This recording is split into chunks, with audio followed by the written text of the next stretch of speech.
Ultie nga very la famtia langa sipakelo yinan tad neka angala ne faran la yala sa voroka asela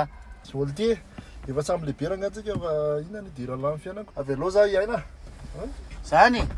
dawari tan la yo tad kran la wanla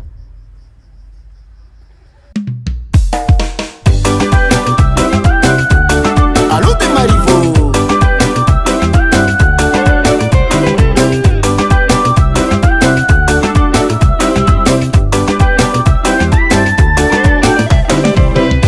Zakazao na nana chanao fanao msio maflua Fitia vokanao na nova kuzeng satia nao sitakuvua Shona mtu na mpoto Sawa miansi funzeo Fatisi ula muje nao Sataza ye fateo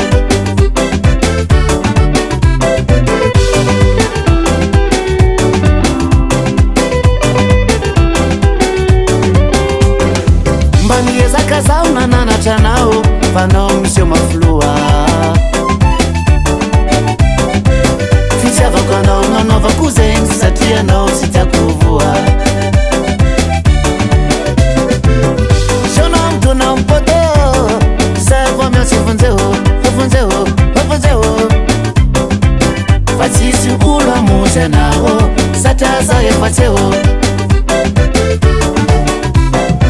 Fanenena na zan charnande alua Shano faktarang sa dababua Yeah, kasupot mai Chimana kwa mnamara Yeah, evakuwa de fly Katunga senam sai Kasupot mai Chimana kwa mnamara Yeah, evakuwa de fly Katunga senam sai